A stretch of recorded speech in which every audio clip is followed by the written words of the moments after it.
Gloria al Señor. Me dicen que los niños que vayan pasando a sus clases, que ahora es el momento, para que no se aburran durante el mensaje. Digo yo que será por eso a lo mejor, ¿no? Para que tengan su tiempo y puedan hacer sus clases a su nivel adecuado y seguro que aprovecharán bien el tiempo. Quiero invitarles a leer 2 versículos en el libro de Hechos, capítulo 1, versículo 6 y 7. Hechos de los Apóstoles, capítulo 1, versículo 6 y 7. Entonces, los que se habían reunido le preguntaron diciendo: Señor, ¿restaurarás el reino a Israel en este tiempo? Y les dijo: no os toca a vosotros saber los tiempos o las sazones que el Padre puso en su sola potestad, pero recibiréis poder cuando haya venido sobre vosotros el Espíritu Santo. Padre amado y celestial, ese Espíritu Santo que inspiró esta palabra para que quedara escrita para nosotros, es el que sabemos que mora en nosotros y está entre nosotros.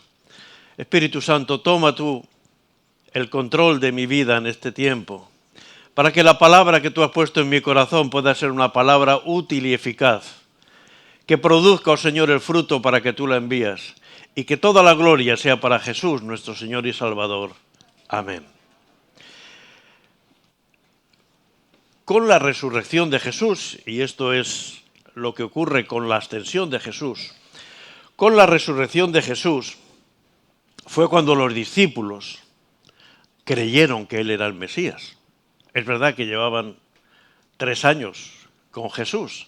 Es verdad que habían visto muchos milagros y muchas cosas, pero realmente entendieron muy poco del mensaje hasta que Jesús no hubo resucitado. Y cuando hubo resucitado, ya entendieron que lo siguiente sería la venida gloriosa de Jesús, esa que nosotros seguimos esperando en este tiempo. Y digo esto porque es muy importante la resurrección de Jesús. Sin resurrección no hay cristianismo. Somos Iglesia de Cristo porque Jesús ha resucitado. No lo somos por su mensaje, que por supuesto es extraordinario y hay grandes enseñanzas, sino porque Jesús ha resucitado. Y realmente en el Salmo 16, versículo 10, ya estaba anunciado este hecho tan trascendente de la resurrección. Fijaros, 1000 años antes, el rey David ya dice, Salmo 16, 10, porque no dejarás mi alma en el Seol, ni permitirás que tu santo vea corrupción. Ya estaba profetizando que no iba a quedarse en la sepultura Jesucristo. Y realmente el hecho de que yo diga que los discípulos no creían muy bien esto de la resurrección no es algo que se me ocurrió, sino que es algo que refleja la palabra de Dios. Marcos, capítulo 9, versículo 9 y 10. Estaban bajando Pedro, Jacobo y Juan, los 3, digamos, más íntimos de Jesús, bajando de una experiencia tan gloriosa como la transfiguración. Y dice Marcos 9, 9 y 10. Y descendiendo ellos del monte, les mandó que a nadie dijesen lo que habían visto, sino cuando el Hijo del Hombre hubiese resucitado de los muertos. Y guardaron la palabra entre sí, discutiendo qué sería aquello de resucitar de los muertos. ¿Cómo que va a resucitar de los muertos? Algo que no entraba en la mentalidad de los discípulos de Jesús, ni de ningún judío de su tiempo, era que Jesús iba a morir. Pero cuando Jesús resucitó, ellos ya entendieron. Y por eso cuando estaba a punto de dejar este mundo, allá sobre el monte de los Olivos, ellos hacen la pregunta: ¿restaurarás el reino de Israel en este tiempo? ¿Vas a venir enseguida y vas a echar a los romanos? ¿Nos vas a dar libertad? ¿Vas a establecer tu reino como el Mesías glorioso? ¿Va a ser tu pueblo Israel de nuevo el que tome el control, como ocurrió en los tiempos de David, en los tiempos de Salomón, pero aún con más gloria? Y Jesús les da una respuesta que es la primera reflexión que quiero dejarles a todos ustedes. No os toca saber esas cosas. Hermanos, mirando en internet, mucha gente habla de cuándo va a venir Jesús. Pero lo que la Biblia me dice es que no me toca saber cuándo va a venir Jesús. Me toca estar preparado siempre para cuando venga Jesús. Y si estoy preparado siempre, me da igual cuando venga. Dice, no os toca a vosotros. Luego, sí hay otras cosas que nos toca saber. Y me gustaría que en esta mañana hablásemos de lo que sí nos toca saber. De lo que sí debemos saber. No todos podemos saber. No todo lo que el Señor tiene para nosotros lo podemos saber, pero hay cosas que sí debemos saber. Y una de las cosas importantes es que recibiremos poder. Es que seremos una iglesia poderosa.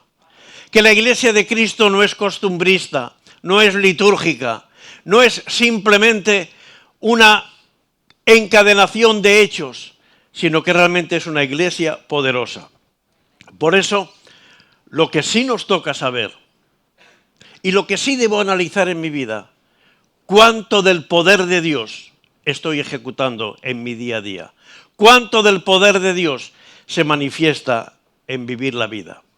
Queridos hermanos, los apóstoles, Pablo, Jacobo, Judas, predicaron el Evangelio, no el Iscariote, claro, él había muerto antes, predicaron el Evangelio solo con el Antiguo Testamento.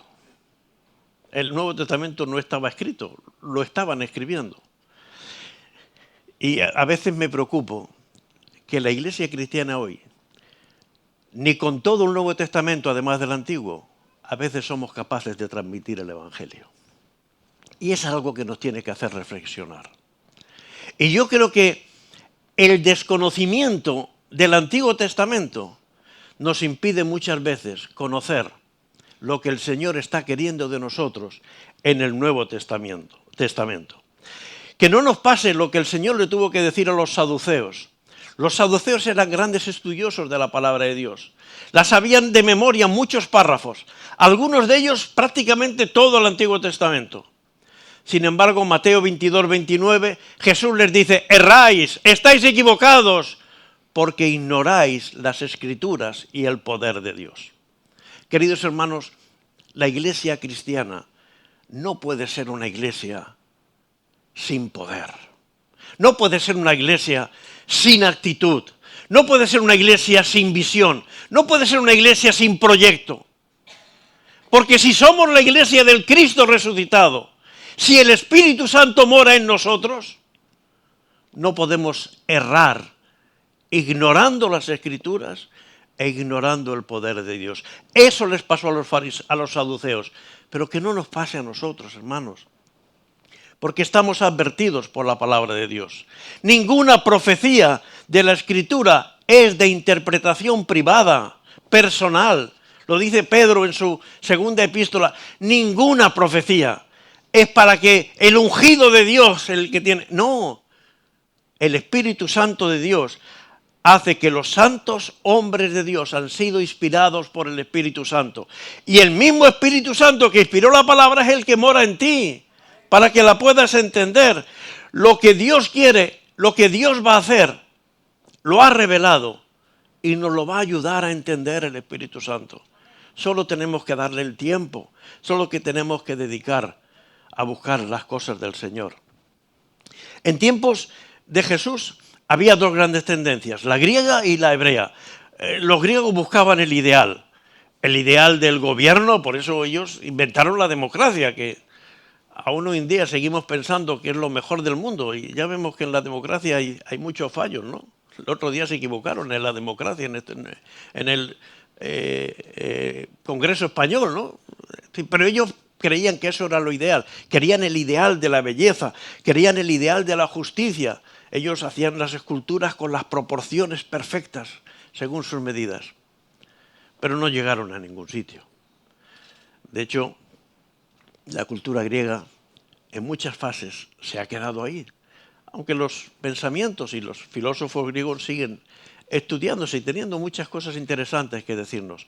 La cultura hebrea, por el contrario, y la Biblia está escrita por hebreos, la cultura hebrea va desde los pequeños detalles hasta los grandes principios. La cultura hebrea no empieza presentando a Moisés como el gran líder de Israel, como ese hombre que baja del Sinaí con un rostro resplandeciente. Empieza hablándonos de un hombre que se encuentra en una zarza que está ardiendo y que le dice: Señor, ya manda a otro que yo no sirvo. Así empieza la historia de Moisés, para luego llegar a ser un hombre cuyo rostro resplandecía. El Pentateuco, los Salmos, los profetas, relatan una y otra vez el plan de Dios para la salvación del mundo, para preparar todas las cosas para la llegada del Mesías. Era todo encajar perfectamente el plan de Dios para que Cristo naciera en el momento oportuno, en las circunstancias adecuadas, y todo según el plan de Dios. La Biblia desarrolla un pensamiento asociativo en el que cada personaje tiene su trascendencia y su importancia. Abraham, el padre de la fe, trascendente, importante, pero a la vez Abraham está asociado a Isaac y asociado a Jacob, porque realmente hay una interdependencia. Y así es la obra del Señor. Cada uno de nosotros somos personas, entidad con la que Dios quiere obrar, pero a la vez nos ha interrelacionado en el cuerpo que es su iglesia. Y eso lo vamos viendo, esa realidad personal, pero esa interdependencia en la obra de Dios. Y realmente Dios empieza trabajando a veces en cosas que a veces no entendemos. Como decía el hermano de la alabanza, aunque no lo entienda, puedo apoyarme en el Señor porque el Señor ha hecho un día nuevo. Y realmente, cuando vemos la historia de José y lo vemos allí en la cárcel de Egipto, por algo que no había hecho, por algo que no había cometido, no nos parece la visión más agradable. Pero era necesario que José pasara por la cárcel porque era el paso previo para llegar ante el faraón, para explicar el sueño. Y realmente ahí vemos la interdependencia de Dios y cómo Dios se vale de esa manera para formar el pueblo. José llega a ser primer ministro de Egipto, segundo después del faraón, y de esa manera trae a Jacob, a su familia, y 400 años después, lo que era una familia se convierte en el pueblo de Dios, en el pueblo de Israel. Juan el Bautista nos ayuda mucho a entender la perspectiva con la cual debemos acercarnos a Jesús. Lo importante en Juan el Bautista no es la persona, no es el mensajero, es el mensaje. Una de las cosas que yo les invito cuando vean un mensaje que habla de la segunda venida de Jesús, que ya digo, hay muchos mensajes, es que se fijen si después de escuchar ese mensaje lo que le queda más es la relevancia del mensajero o el mensaje. Porque si lo que queda más es la relevancia, es que fulanito de tal ha dicho, más que el mensaje que ha dicho, ahí no está el Señor. Porque Juan el Bautista nos dice: es necesario que Él crezca y que yo mengüe. El que viene detrás de mí es el Cordero de Dios que quita el pecado del mundo, del cual ni siquiera agachándome soy digno de desatar la sandalia de su zapato. Por eso, en el Evangelio lo importante es el mensaje que el Señor quiere dejar en nuestras vidas. Y los mensajeros son meros instrumentos en las manos del Señor.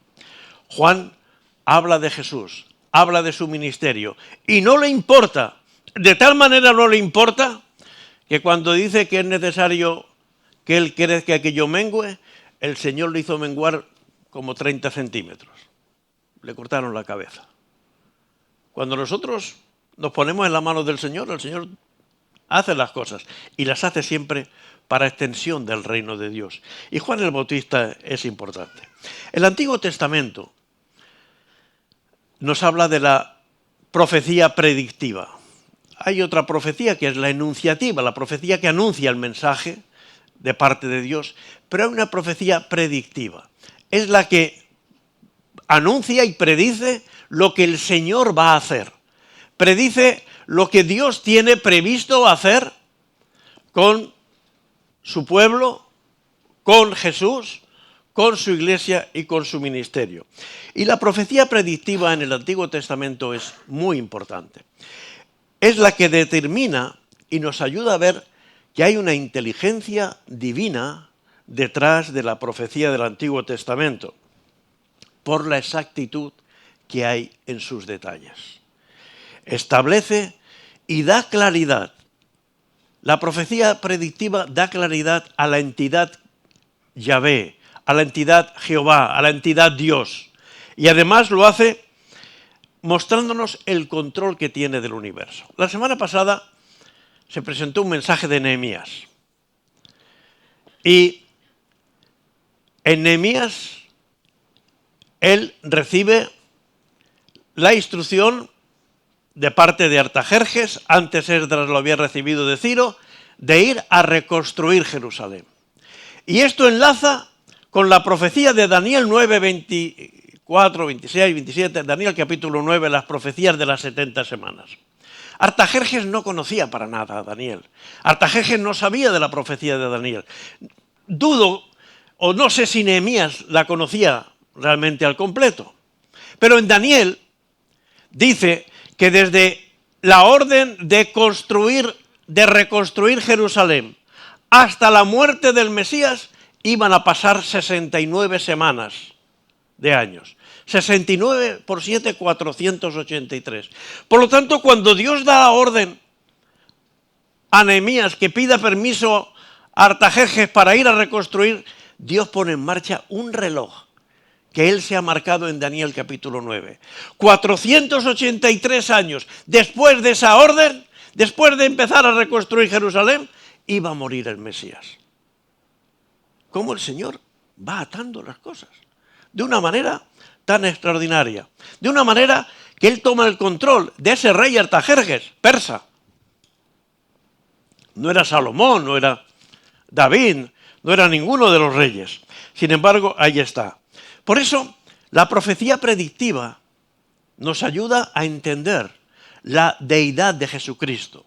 Y es verdad que cuando Jesús vino a la tierra, se despojó de la deidad y él vivió, nació y murió porque era un hombre. Si hubiera sido Dios, no hubiera podido morir. Pero la deidad de Jesucristo estaba en el Padre. Y Jesucristo se manifiesta esa deidad en cómo ha ido prediciendo el Señor todos los hechos concernientes a su vida. Demuestra esa profecía predictiva la inspiración de la Biblia de forma evidente. Porque no es que el profeta Daniel dijo, bueno, pues ya veremos, bastante tiempo después de construir. No, dijo 483 años. Y eso ya limita mucho las cosas. Y la palabra de Dios no es una casualidad, sino es una causalidad. Habla y concreta todas las cosas. Es verdad que algunos, muy ignorantes, dicen, bueno, es que muchas profecías sobre Jesús fueron escritas después de que él habló. Más de 400 años antes del nacimiento de Jesús ya estaba escrito todo el Antiguo Testamento. La Septuaginta, que es una traducción de la Biblia hecha por 70 magos, 70 sabios de Alejandría, fue hecha 250 años antes de Jesucristo. De esos 70 sabios, no todos la mayoría no eran judíos, pero eran gente que entendieron que en el Antiguo Testamento había tantas verdades tan extraordinarias para la vida que trabajaron de una manera ardua. Y esa fue la Biblia que usó Jesús, por de alguna manera, ¿no? Esa traducción fue la Biblia que pudo usar Jesús de manera poderosa. 250 años. Por lo tanto, el hecho de que se escribió después el Antiguo Testamento o alguna de las profecías no tiene ninguna base ni ningún sentido. Como bien decía Javier cuando cuando presentaba este culto, desde Génesis hasta Apocalipsis y desde Génesis hasta Malaquías, si nos reducimos al Antiguo Testamento, el mensaje y la venida de Jesús está siendo referenciado. Y lo importante no es que se anuncie el mensaje de Jesús, sino la exactitud para que se cumpliera fielmente. Como he mencionado, Ciro, Artajerjes, César Augusto. César Augusto, ese gran emperador romano, seguramente que ignoraba, pero en un momento determinado de su reinado dice que se empadrone todo el mundo. ¿Fue casual? No. Fue lo que determinó que María y José se tuvieran que desplazar a Belén. Porque estaba profetizado, Miqueas, que Jesús tenía que nacer en Belén. Y Dios, como había usado a Artajerjes o a Ciro o al faraón, ahora usa a César Augusto de manera soberana. Porque Dios tiene el control. Porque el control no está en las manos de los gobiernos del mundo. El control siempre está en las manos de Dios. Y eso a la Iglesia le tiene que dar una certeza y una seguridad de que en nosotros está el que gobierna el mundo y el poder de Dios. Nacer en Belén, algo tan concreto, algo tan específico, que vendrían unos sabios de Oriente y le traerían regalos como oro y como incienso. No fue algo que se le ocurrió. La estrella que vieron estos hombres y que siguieron hasta Jesús, todo eso estaba profetizado. Que habría una matanza de niños como consecuencia del nacimiento de Jesús. Oh, Raquel, va a venir un gran llanto. Raquel, la madre de Israel, va a venir un gran llanto porque habrá gran mortandad entre tus hijos. El nacimiento de Jesús trajo eso. Y Jesús tuvo que ir a Egipto. Y Jesús vino de Egipto. ¿Por qué? Porque todo eso estaba profetizado. Por eso la pregunta es, ¿podemos entender el mensaje del Evangelio sin conocer las profecías de Jesús? ¿Podemos entender todo lo que Jesús ha vivido y ha pasado sin conocer las profecías? Podemos conocer la historia. A veces los que tenemos ya más de 60 años, por ejemplo, hablamos, es que en tiempos de Franco murió hace 45 años, fue el gobernante que gobernó este país por 40 años, con mano dura, con una dictadura fuerte, donde la iglesia estaba reprimida y ser cristiano, sobre todo los primeros años, te podía costar la cárcel fácilmente. Y hablamos en tiempos de Franco, pero hablamos a gente que no tiene ni idea de quién es Franco, porque muchos no estaban aquí. Ninguna de mis hijas había nacido y mucha gente que ha venido de otros países no ha vivido. Podemos conocer la historia solo si alguien nos la cuenta o si la leemos. Y para poder entender algunas cosas, necesitamos conocer la historia. De la misma manera, para poder entender las cosas que ha hecho Jesús, si no conocemos la historia, si no leemos la palabra de Dios, si no entendemos, nos vamos a quedar con una comprensión muy pobre. Nos vamos a quedar con una comprensión que nos vamos a perder muchos detalles. Y no podemos evitar que para la gente no creyente, pues solo existe el Jesús de la Navidad o el Jesús de la Semana Santa. Y como sabes, algunos políticos quieren quitar al Jesús de la Navidad, ¿no? Ya quieren que celebremos las fiestas, simplemente. Bueno, pero algunos celebran el Jesús de la Navidad o el Jesús de la Iglesia no. La Iglesia, como el último coro que canta, el Señor hace nuevo cada día, para que tú ese día lo vivas en el poder de Dios.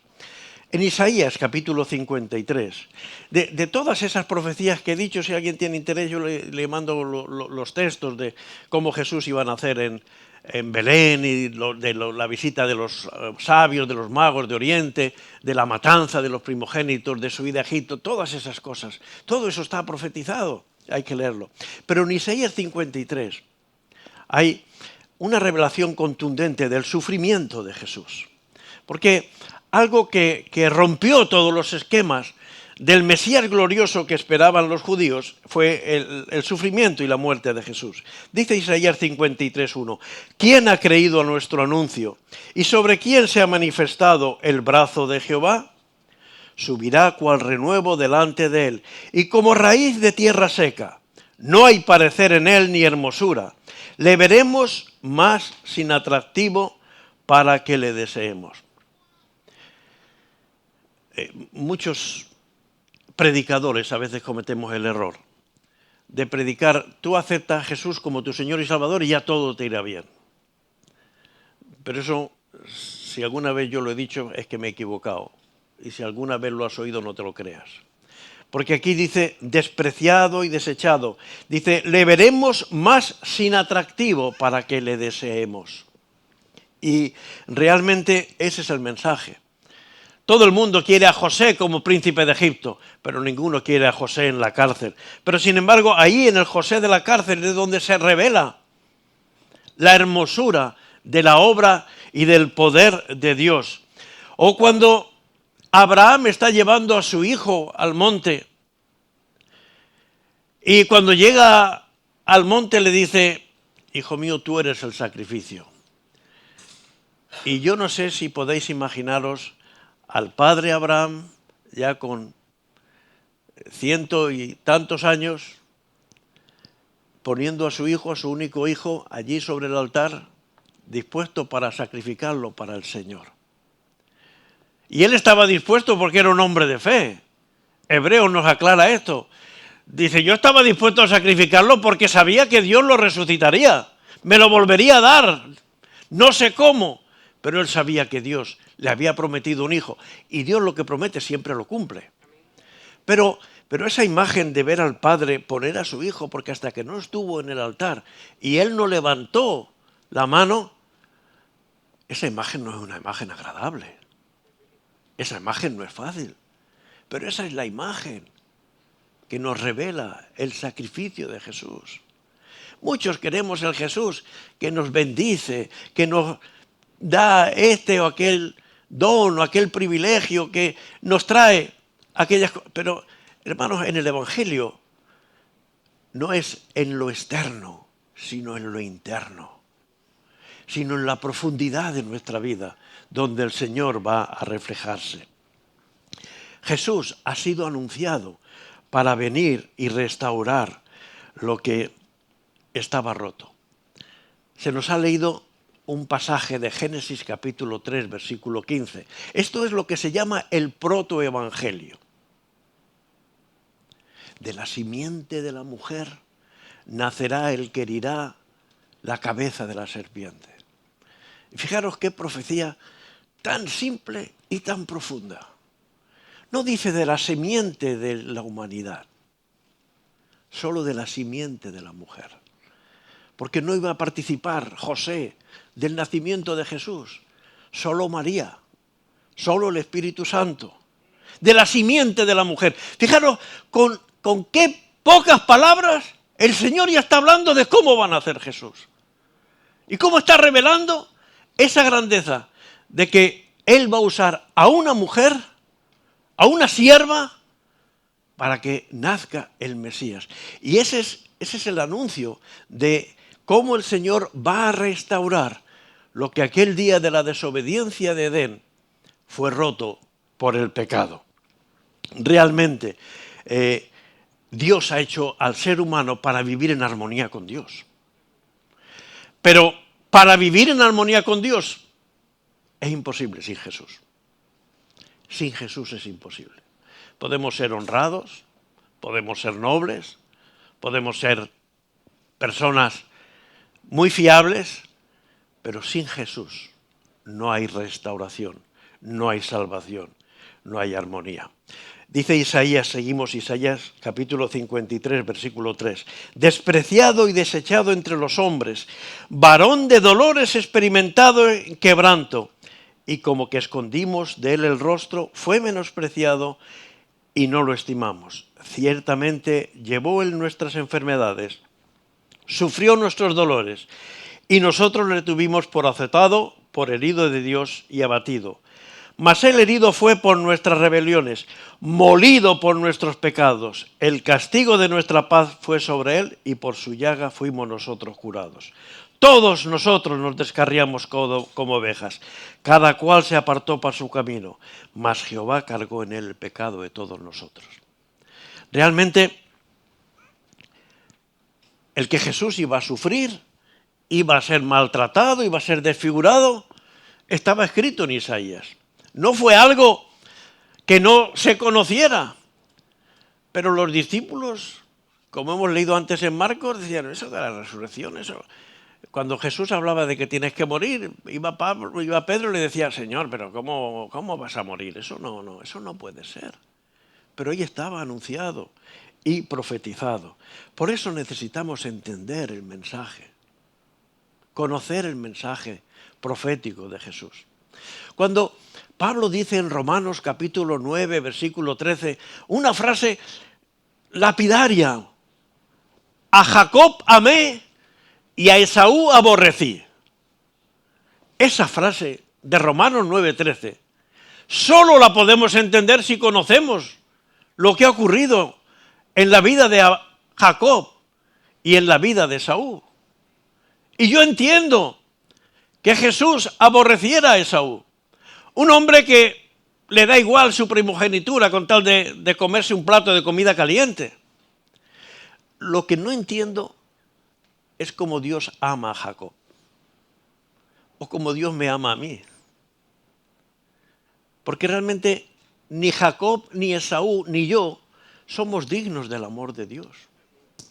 Pero el mensaje profético nos habla de que Dios nos ama soberanamente.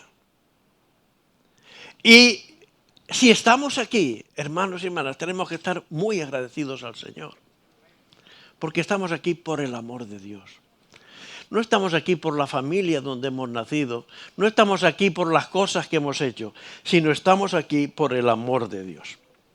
Por eso, mirad, en Lucas capítulo 24 podemos ver las consecuencias que trae en nuestras vidas la palabra de Dios. Lucas 24, Jesús resucitado, aunque los discípulos ya lo sabían, pero todavía no se lo creían. En Lucas 24, versículo 27, solo algunos versículos voy a leer. Dice, y comenzando desde Moisés y siguiendo por todos los profetas, le declaraba en todas las escrituras lo que de él decía. El mensaje de Jesús era coger las escrituras, desde Moisés, desde el Génesis, hasta Malaquías, e ir hablando de todas las profecías.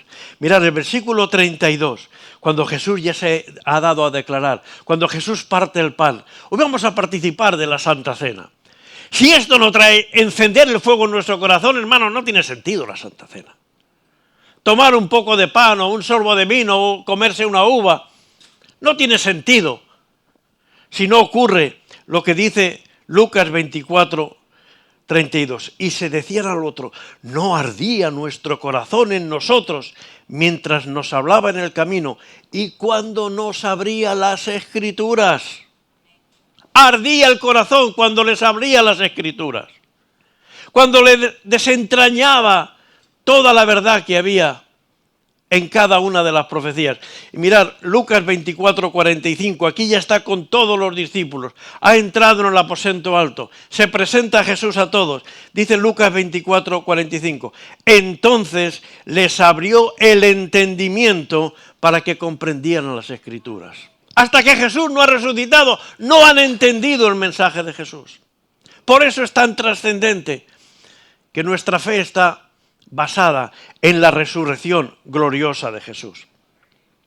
Porque la venida de Jesús al mundo no fue una improvisación, no fue algo que Dios dijo, a ver cómo podemos arreglar este problema que nos ha creado Adán y Eva aquí pecando y desobedeciendo. No, era todo un plan perfectamente trazado, al milímetro. Se nos habla de dónde nació Jesús, de dónde vivió, de cuál fue su primer mensaje. En Lucas capítulo 4, versículo 16, el Espíritu del Señor está sobre mí porque me ha ungido. Eso estaba en Isaías 61. Nada en la vida de Jesús, ni dónde nacería, ni dónde viviría en Galilea. Nada en la vida de Jesús fue casual.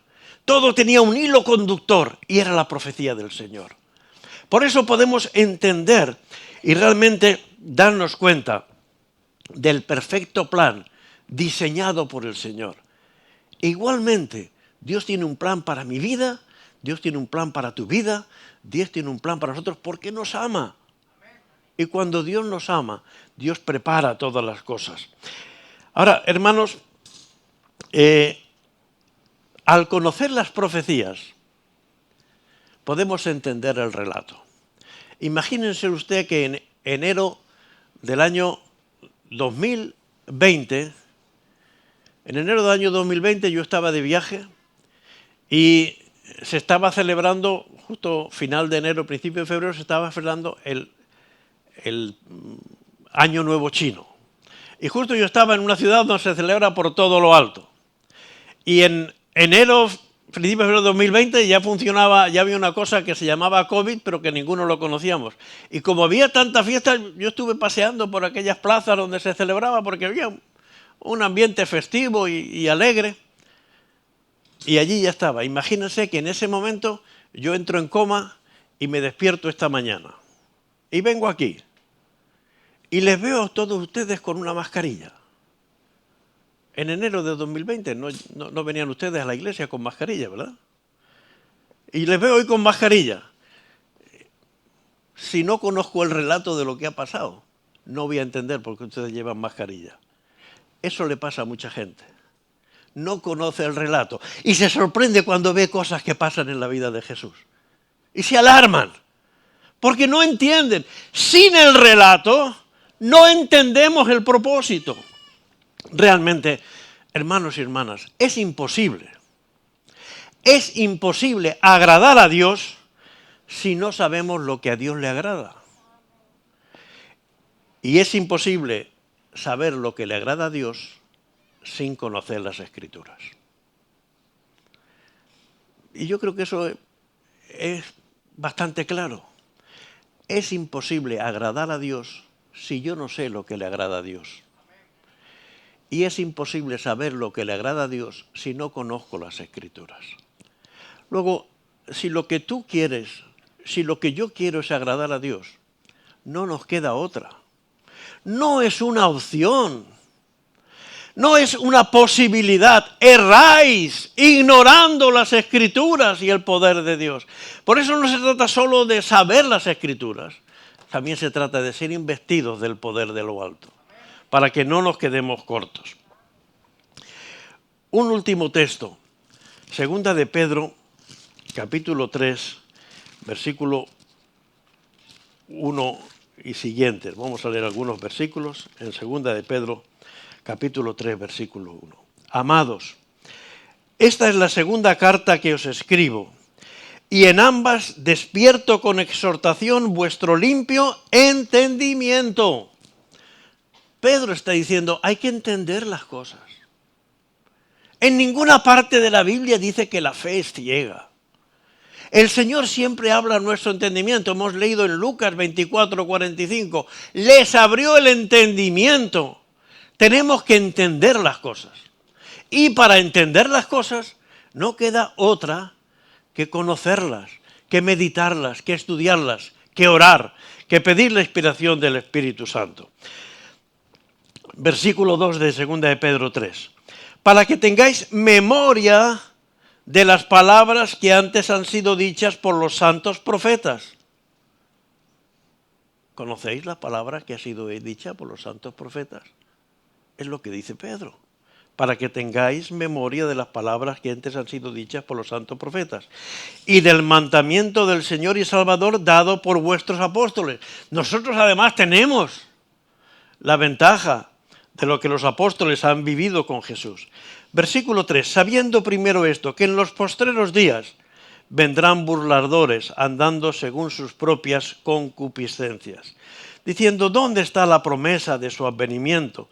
Porque desde el día en que los padres durmieron, todas las cosas permanecen así como desde el principio de la creación. Estos ignoran voluntariamente que en el tiempo antiguo fueron hechos por la palabra de Dios los cielos y también la tierra, que proviene del agua y por el agua subsiste. Por lo cual el mundo de entonces pereció anegado en agua. Pero los cielos y la tierra que existen ahora están reservados por la misma palabra, guardados para el fuego en el día del juicio y de la perdición de los hombres impíos. Mas, oh amados, no ignoréis esto, que para con el Señor un día es como 1000 años y 1000 años como un día. El Señor no retarda su promesa, según algunos la tienen por tardanza, sino es paciente con nosotros, no queriendo que ninguno perezca, sino que todos procedan al arrepentimiento. Hace 2000 años casi que se escribió esto. Y el Señor no ha venido todavía, ¿verdad? Porque no estaríamos aquí. ¿Dónde estaríamos? Algunos con Dios, otros no lo saben. Pero no estaríamos aquí ninguno. Eso ya lo digo yo. Pero lo importante y lo trascendente y lo último que quiero dejar en sus mentes es, para la primera venida de Jesús, que estaba anunciada detalle por detalle, hasta el año en el cual iba a nacer, pilló al pueblo de Dios fuera de juego. Lo pilló totalmente ignorante. Que no nos pase a nosotros con la segunda venida de Cristo. Que no nos pase a nosotros. Como diciendo, es que no sé si el Señor va a volver. Hermanos, el Señor va a volver. ¿Por qué? Porque lo dice la Biblia. Porque lo dice la Biblia. Punto. Si se ha cumplido todo lo de la primera, se va a cumplir todo de la segunda venida de Jesús. Todo lo que el Señor dice se va a cumplir. Ahora, lo que es importante es cómo voy a estar yo. Recordaros Hechos 1:7. No os toca saber cuándo viene, pero sí os toca saber qué tenéis que hacer para preparar la venida del Señor. Y para preparar la venida del Señor, el versículo 8 de Hechos 1 dice, pero, y sabéis que el pero anula lo anterior. Lo de cuándo va a venir el Señor no os toca, pero vivir una vida de poder. Pero recibiréis poder cuando venga sobre vosotros el Espíritu Santo. Empezábamos este culto entonando un himno. Tu ley para mí gran delicia es. Ella es mi consuelo aquí. Ella guía mis pies. ¿Está guiando tu vida la palabra del Señor? Es, como dice el salmista, lámpara para tus pies y lumbrera tu camino. Que el Espíritu Santo obre en cada uno de nosotros y haga que su palabra produzca el fruto para el cual Él la envía. Les invito a ponerse en pie y vamos a orar al Señor.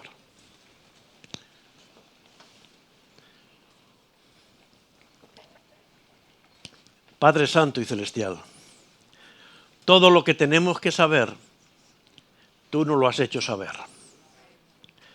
Perdona nuestra pereza, nuestra ignorancia, nuestra necedad muchas veces. Ayuda, oh Señor, a que podamos conocer sabiamente tu palabra para entender el plan de Dios para nuestras vidas, para vivir conforme a la voluntad del Señor. Espíritu Santo, que tu iglesia no se equivoque, que a tu iglesia tu venida no nos pille desprevenida, que tu iglesia, Señor, sea una iglesia digna de un Jesús que renunció a todo por salvarme a mí, que yo sea capaz de obedecerte a ti para poder ser útil a tu reino. Que en el nombre de Jesús lo pedimos. Amén. Que el Señor